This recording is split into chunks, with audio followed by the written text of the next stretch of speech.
رب اشرح لي صدري ويسر لي أمري واحلل عقدة من لساني يفقهوا قولي واجعل لي وزيرا من أهلي اللهم أرنا الحق حقا وارزقنا اتباعه وأرنا الباطل باطلا وارزقنا اجتنابه سبحانك لا علم لنا إلا ما علمتنا إنك أنت العليم الحكيم۔ رمضان کا مہینہ قرآن مجید کے نزول کے علاوہ اللہ تعالیٰ کے راستے میں جہاد کرنے اور لڑنے کا مہینہ ہے۔ سیرت النبی صلی اللہ علیہ وسلم میں دیکھیں اگر تو ساری غزوات یا تو رمضان میں ہوتی ہیں یا رمضان کے فوراً بعد ہوتی ہیں، گویا رمضان میں ان کی تیاری ہوتی ہے۔ رمضان میں قرآن مجید پڑھنے پڑھانے کی کیا اہمیت ہے، اس پر بھی ہم نے بات کی تھی۔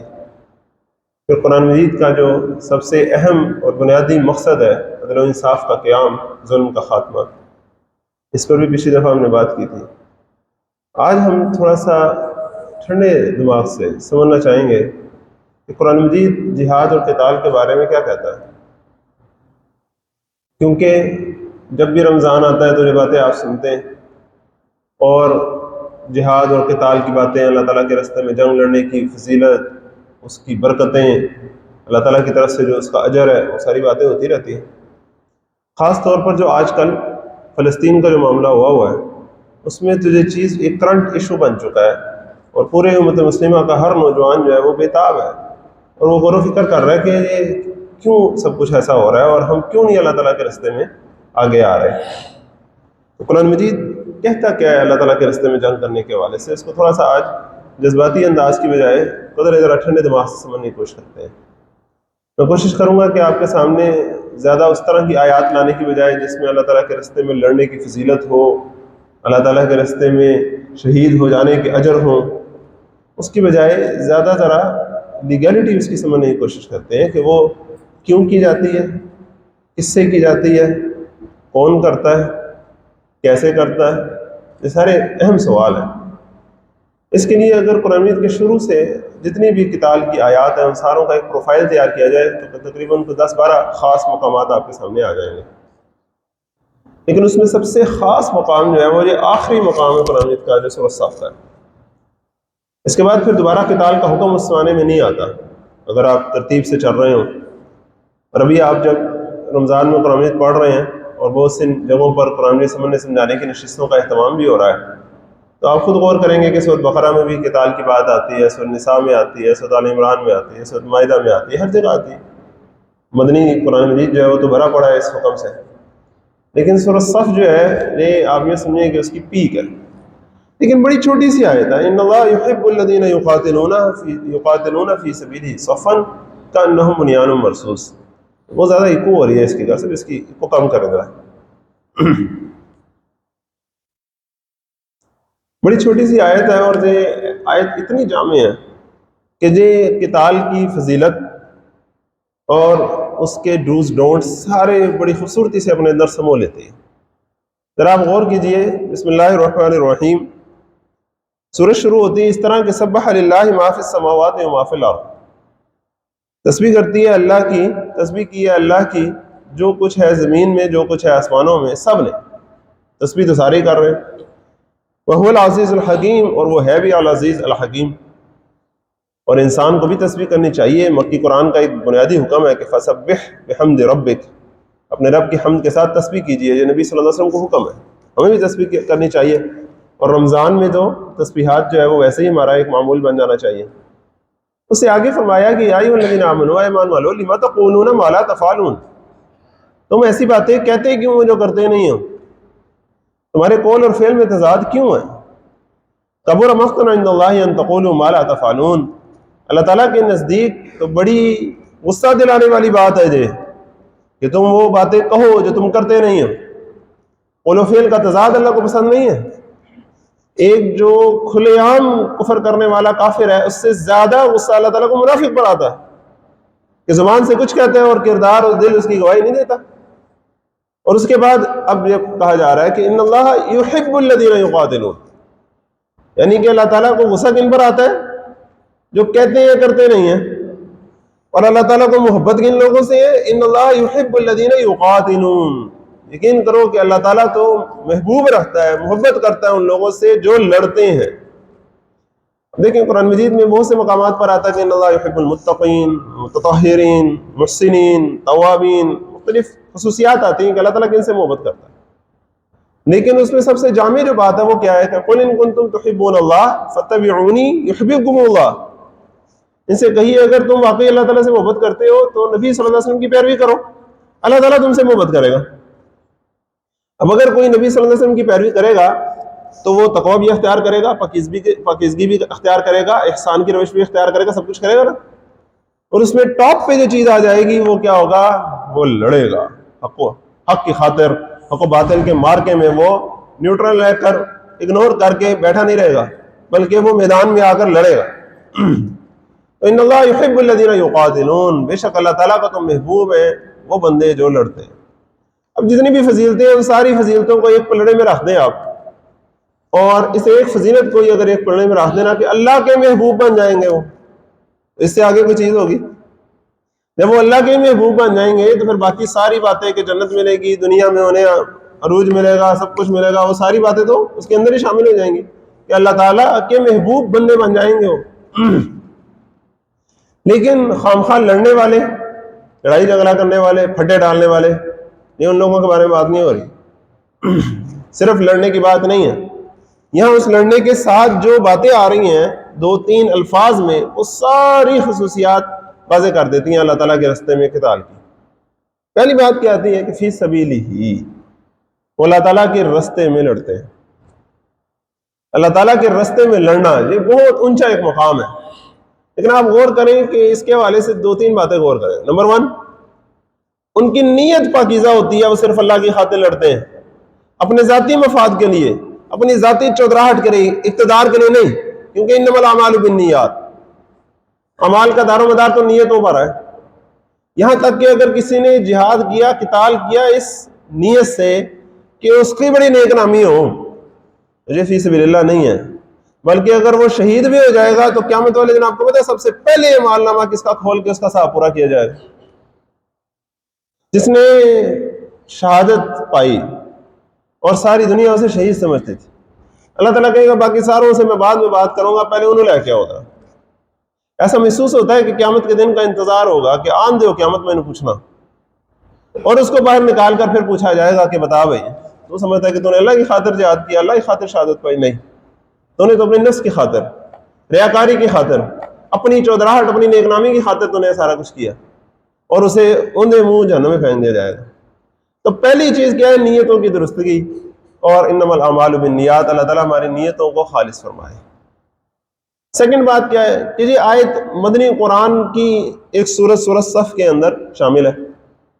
پورے مکی قرآن میں آپ دیکھ لیں تو پورے مکی قرآن میں کہیں قتال کا حکم تو دور کی بات ہے، اجازت کا بھی ذکر نہیں آتا. پہلی دفعہ اجازت جو ہے وہ سورۃ حج میں جا کے آتی ہے کہ جب ہجرت کا موقع آ جاتا ہے تو تب کہا جاتا ہے اذن للذین یقاتلون بانہم ظلموا، اجازت دے دی گئی ان لوگوں کو لڑنے کی کیونکہ ان کے اوپر ظلم ہوا ہے، اور وہ ظلم و ستم 12-13 سال برداشت کرتے رہے. دوسرے الفاظ میں آپ یوں سمجھیے کہ مکی قرآن میں، مکی دور میں قتال کی فرضیت تو دور کی بات ہے، اجازت بھی سامنے نہیں آتے.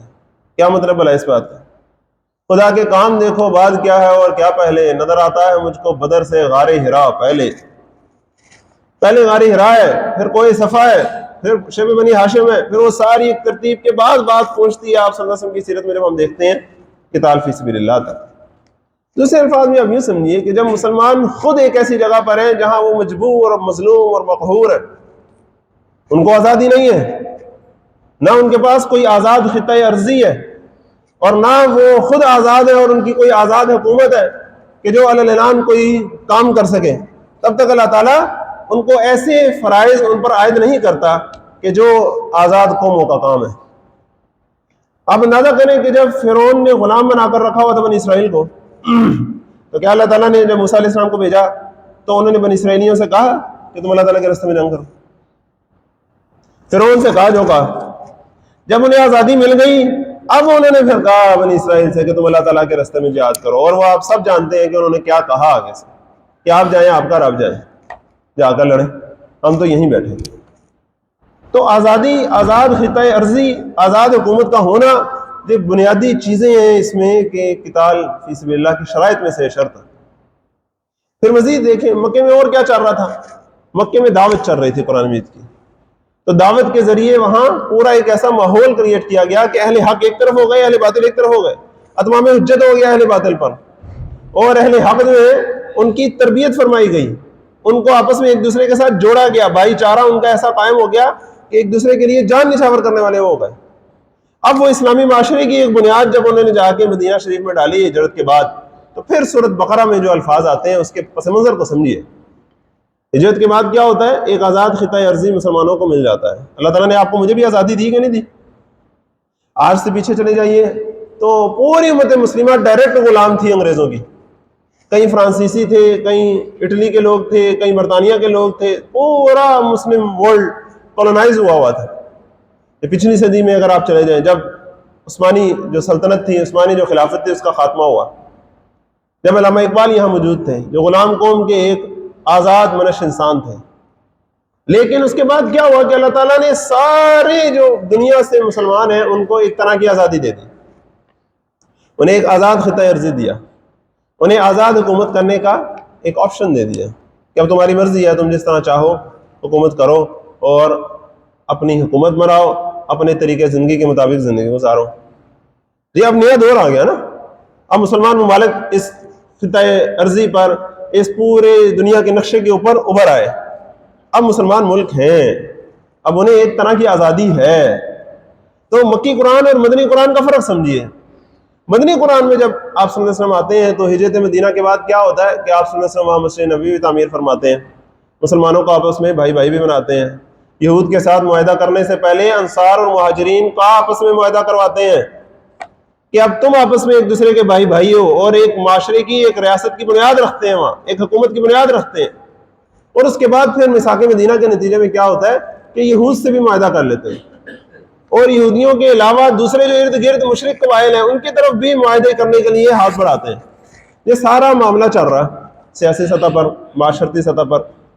اس کے ساتھ ساتھ معاشی سطح پر کیا ہوتا ہے کہ آپ ایک بازار تعمیر فرماتے ہیں. حالانکہ یہودیوں کے بازار تھے، لیکن یہودیوں نے اپنی منوپلی قائم کی ہوئی تھی، مسلمانوں کا استحصال کرتے تھے، اپنی مرضی کی انہوں نے ریٹ لگائے تھے، ناپ تول میں کمی کیا کرتے تھے، لینا کچھ دینا کچھ کرتے تھے. تو آپ صلی اللہ علیہ وسلم نے وہاں پھر ایک بازار مدینہ قائم فرمایا اور اس کو مدینے کی معاشی خود مختاری کا ذریعہ بنایا. اب یہ جب خود مختاری کی طرف بات گئی، سیاسی، معاشی، معاشرتی، تو اب اللہ تعالیٰ نے پھر کیا کہا؟ قاتلوہم. اب مسلمانوں سے کہا کہ تم بھی ان سے جنگ کرو گے. وقتلوہم حیث ثقفتموہم وقاتلوہم. اس طرح کے الفاظ جو سورۃ بقرہ میں آپ کو بھرے ملیں گے. تو پہلا جو حکم آتا ہے وہ کیا آتا ہے کہ الذین یقاتلونکم، تم جنگ کرو ان سے کہ جو تم سے جنگ کرتے ہیں، اور تم ان کو نکال باہر کرو وہاں سے جہاں سے انہوں نے تمہیں نکال باہر کیا تھا. مکے سے نکلنے پر مجبور کیا تھا نا کفار نے مسلمانوں کو. تو اب مسلمانوں سے کہا جا رہا ہے کہ تم اب ان سے بدلہ لو.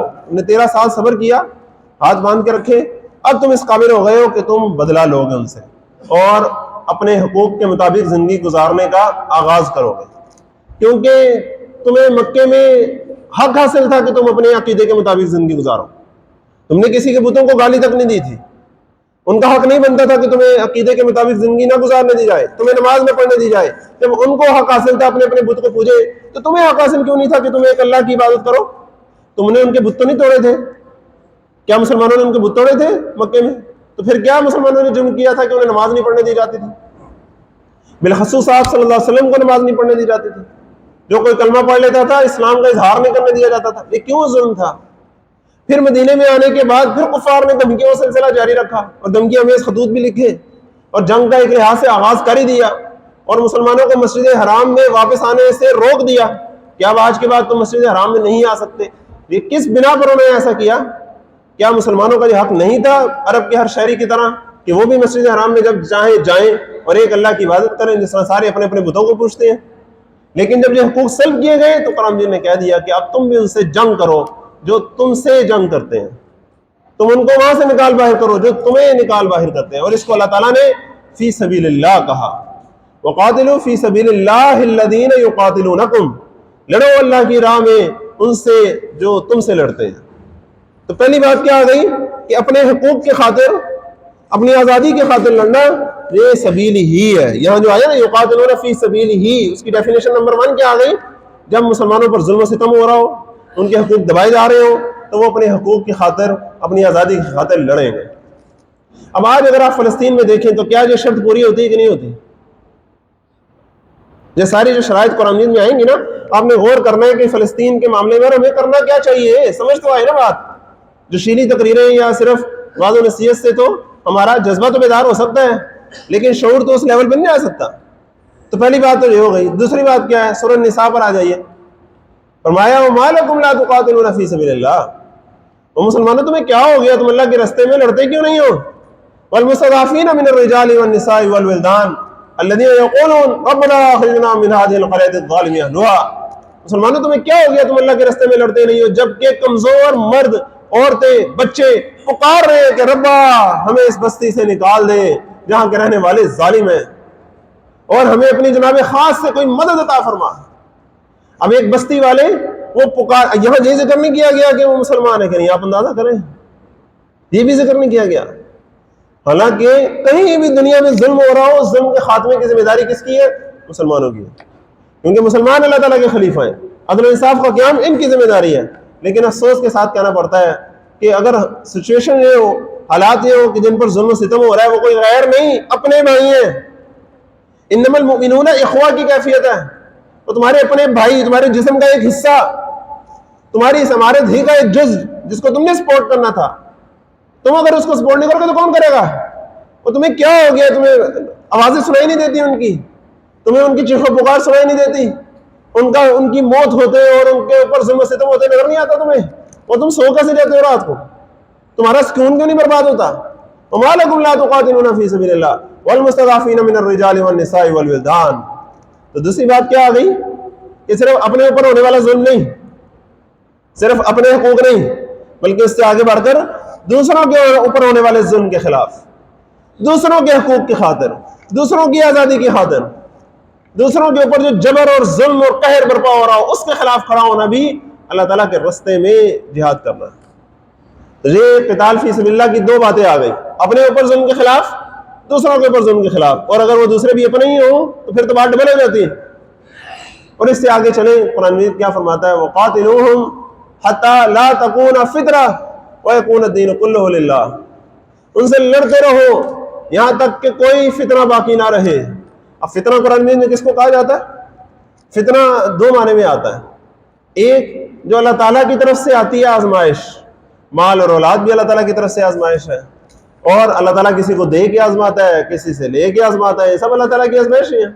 لیکن یہ اللہ ہی کا حق ہے کہ اللہ تعالیٰ آزمائے. جب لوگ لوگوں کے لیے آزمائش برپا کر دیتے ہیں، جب انسانوں میں سے کچھ لوگ دوسرے انسانوں کے لیے آزمائش والا ماحول پیدا کر دیتے ہیں، ان کے حقوق سلب کرتے ہیں اور انہیں اپنے بنیادی حقوق سے محروم کر دیتے ہیں. اور سب سے بنیادی حق کیا ہوتا ہے؟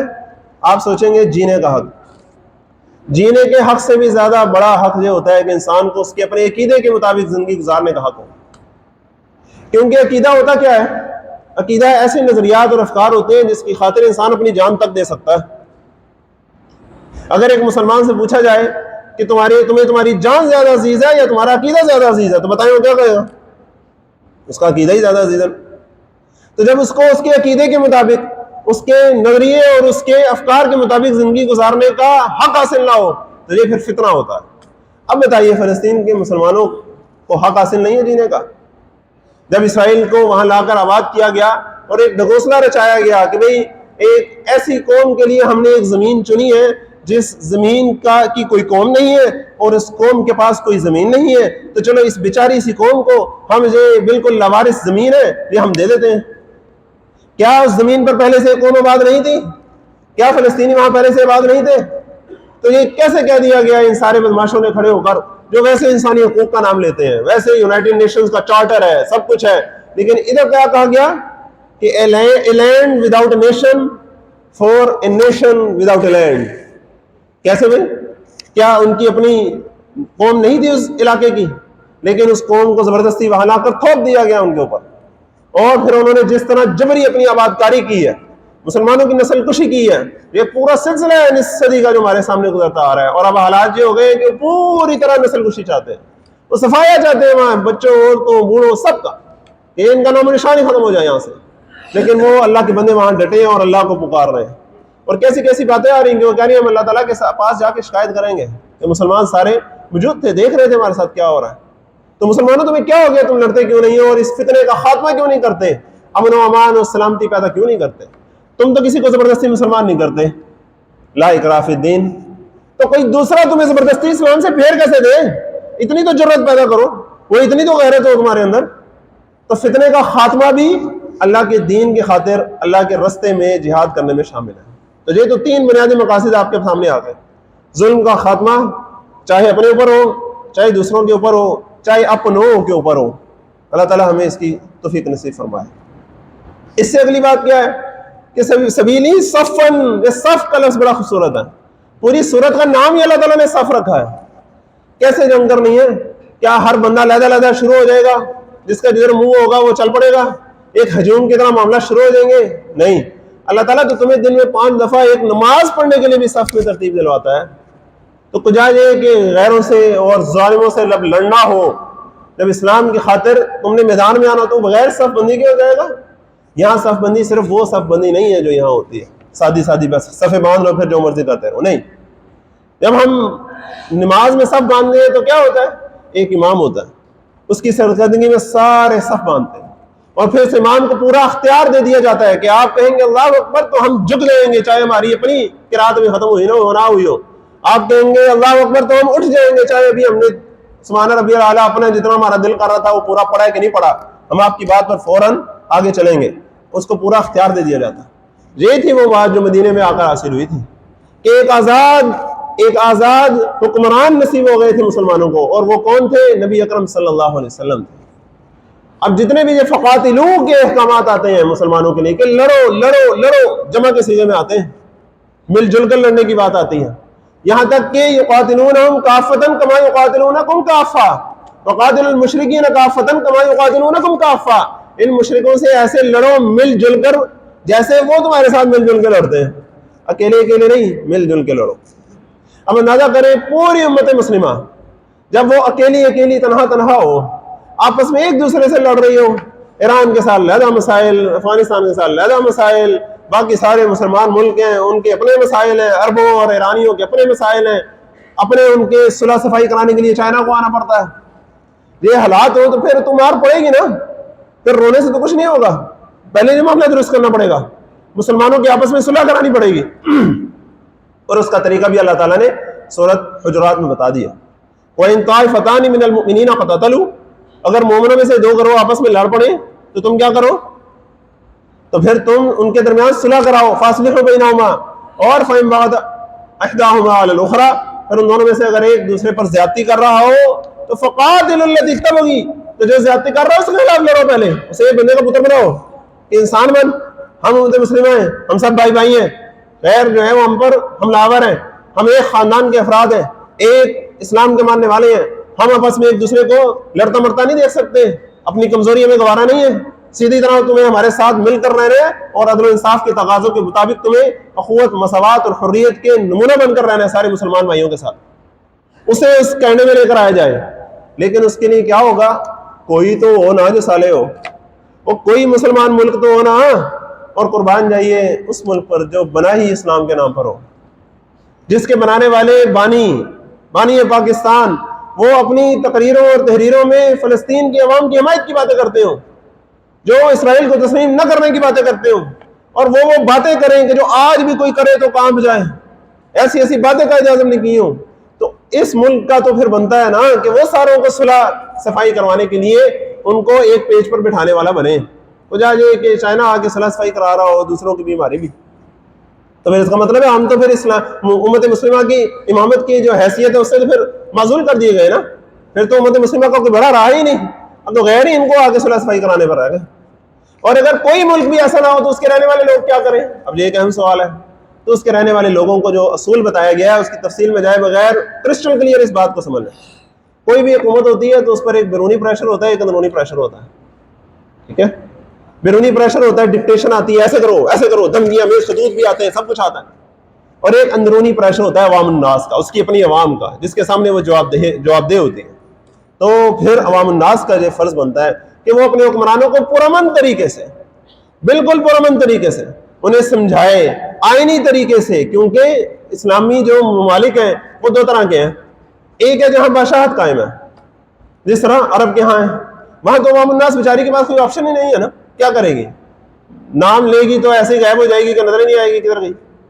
لیکن وہ ملک جہاں کوئی آئین ہے، جہاں کوئی آئینی حقوق ہے، جہاں کوئی عدل و انصاف کا کوئی نہ کوئی نام ہے، وہاں تو پھر مسلمانوں کو چاہیے کہ وہ ان آئینی حقوق کا سہارا لے کر پرامن طریقے سے جو ان کے لیڈران ہیں، ان کے جو حکمران ہیں، ان کو قائل کریں. لیکن وہ تب قائل ہوں گے جب وہ عوام کے سامنے جواب دہ ہوں گے. اب یہ بات تھوڑی سی مشکل آ رہی ہے، جب حکومتیں ہوں گی بادشاہت والی جو عوام کے سامنے جواب دہ ہی نہیں ہے، عوام کے مینڈیٹ سے آئی ہی نہیں ہے، انہیں نہیں پرواہ عوام ہم سے خوش ہو ناراض ہو، ہمیں کیا، ہم سے کوئی ناراض ہوگا تو اس کی جرت دیکھ لیں گے اس کو کیا کرنا ہم نے. اگر اس طرح ہوگا تو اندازہ کریں آپ کا میرا دل جتنا بھی کرتا رہے کہ ہم ساتھ دیں مسلمانوں کا، وہ کبھی پاسبل ہو سکتا ہے؟ یہ مذہبی تحریکوں کو سمجھنا چاہیے، یہ ان لوگوں کو سمجھنا چاہیے جو آج بڑے مطالبے کر رہے ہیں کہ پاکستان کو ایسے کر دینا چاہیے، اسرائیل کے ساتھ ایسے کر دینا چاہیے، فلسطین کی حمایت میں نکلنا. ذرا ہوش سے پہلے غور کریں یہ کام ہوگا کیسے؟ پوری امت مسلمہ میں غیر نمائندہ حکومتیں ہیں، کہیں بادشاہتیں، کہیں دوسری نام نہاد جمہوریت ہے. عوام الناس کی نمائندہ حکومتیں اگر ہو، عوام کو جواب دہ ہو، تو پھر آپ کو کیا لگتا ہے کہ عرب مسلمان ہو چاہے آپ اور میں ہو، ہم کیا اتنے غیر استعاری ہو گئے ہیں کہ ہمیں مسلمانوں کے اوپر وہاں ظلم و ستم ہوتا نظر نہیں آتا؟ ہمارا دل کرتا نہیں ہے؟ کرتا ہے، لیکن ہم کچھ کر نہیں سکتے کیونکہ ہماری کوئی سنتا نہیں. اللہ کرے کہ ہم اپنی سنانے والے بنیں اور کوئی ہمارا سننے والا آئے. جب یہ باتیں ہوں گی تو پھر وہ چینل چلے گا، پھر وہ رستہ کھلے گا جہاں سے یہ معاملات ہونے ہیں. اللہ تعالیٰ ہمیں اس کی توفیق عطا فرمائے. اور وہ بھی اچانک سے نہیں ہو جائے گا. ہم اپنی حکومتوں سے یہ تو نہیں کہتے کہ وہ فٹافٹ جو ہے وہ بمباری شروع کر دیں. کوئی طریقہ ہوتا ہے، کوئی سلیقہ ہوتا ہے، کوئی ماحول ہوتا ہے. پہلے سارے مسلمان ملک آپس میں تو ملے اور اس کو گھیرے جو صحیح، اور جب مسلمان ایک ہو گئے تو پھر یہ یہود جن کے بارے میں قرآن مجید کہتے ہیں کہ یہ لا یقاتلونکم جمیعا الا فی قری محصنہ، یہ تو تم سے سارے لڑ نہیں سکتے، یہ ایسے بزدل ہیں. لیکن آج ہم دیکھتے ہیں کہ وہ بڑے بہادر ہوئے ہوئے ہیں. تو ذرا غور کیجئے، یہ اگر وہ بزدل تھے نا اور ہم بہادر تھے تو وہ بہادر نہیں ہوئے، ہم ان سے زیادہ بزدل ہو گئے. یہ ہوا اصل میں. آپ کو کیا لگتا ہے قرآن مجید نے کہا تھا کہ وہ بزدل ہیں تو آپ آج دلیر ہو گئے؟ وہ دلیر نہیں ہوئے، ہم ان سے بھی کہیں گزرے ہو گئے. جب ہم ان سے بھی کہیں گزرے ہو گئے تو ہمیں تو اپنے سے اوپر ہی نظر آنے ہیں نا، اور ہمیں اپنے سے اوپر نظر آ رہے ہیں. ایک ملک ہے ان کا، لیکن دیکھیں کیسے ناک میں دم کر کے رکھا ہوا. پوری امت مسلمہ جو ہے وہ صرف روٹی پیٹ تو سکتی ہے، زیادہ سے زیادہ احتجاجی کلمات بھی زبان پہ لاتے ہوئے حکمران جو ہیں وہ تو ڈرتے ہیں. یہاں حکمرانوں کو ایک بات سمجھ لینی چاہیے کہ قرآن مجید میں ایک ہی جگہ واحد کے صیغے میں خطاب ہے کہ قاتل، جنگ کرو. ایک شخص سے کہا گیا، پتہ کس سے کہا گیا؟ نبی اکرم صلی اللہ علیہ وسلم سے. فقاتل فی سبیل اللہ لا تکلف الا نفسک، آپ تو اللہ کے راستے میں جنگ کیجئے اور آپ تو صرف اپنی جان ہی کے مکلف ہیں. وحرض المؤمنین، اور مومنوں کو اس پر ابھاریے. اور ذرا قربان جائیے حضرت ابو صدیق رضی اللہ عنہ پر، جب وہ اس ریاست کے حکمران بنے تو اللہ کے راستے میں جب جنگ کرنے کی بات آئی، منکرین زکات سے جب جنگ کرنی تھی، تو جب صحابہ تھوڑا سا پریشان تھے، ذرا غور و فکر کر رہے تھے کہ ہمیں جنگ کرنی چاہیے کہ نہیں، تو انہوں نے کہا تم سارے نہیں جاؤ گے، میں اکیلا جاؤں گا کیونکہ میں ذمہ دار ہوں، میں خلیفہ ہوں اللہ کا، مجھے جواب دینا ہے، تو میں تو جاؤں گا اکیلا، چاہے تم میں سے کوئی بھی ساتھ نہ جائے. تو مسلمان حکمرانوں کو سمجھنا چاہیے کہ یہ بہت بڑی جواب دہی ہے. لیکن وہ کام کیسے ہوگا؟ صفن کانہم بنیان مرصوص ہوگا. وہ مل جل کر، سیسا پلائی ہوئی دیوار بن کر، اخوت کا نمونہ بن کے، آپس کے آپسی اختلافات کو رفع کر کے، کس بنیاد پر؟ عدل و انصاف کی بنیاد پر. ایک مسلمان ملک کے اندر بھی اور مسلمان جو مختلف ممالک ہیں وہ بھی جب جڑیں گے آپس میں عدل و انصاف کی بنیاد پر، پھر وہ لڑ سکیں گے. اللہ تعالیٰ ہمیں ایسا بنائے. تو ان اللہ یحب الذین یقاتلون فی سبیلہ صفا، بے شک اللہ تعالیٰ کو تو محبت ہے اپنے ان لوگوں سے جو قتال کرتے ہیں، جنگ کرتے ہیں اس کے راستے میں، ظلم کے خاتمے کے لیے، اپنی آزادی اور اپنے مسلمان بھائیوں کی آزادی کے لیے. لیکن ایسے ہی نہیں، صفن کانہم بنیان مرصوص. اللہ تعالیٰ ہمیں جڑنے کی اور ہمت پکڑنے کی توفیق عطا فرمائے. آمین ثم آمین.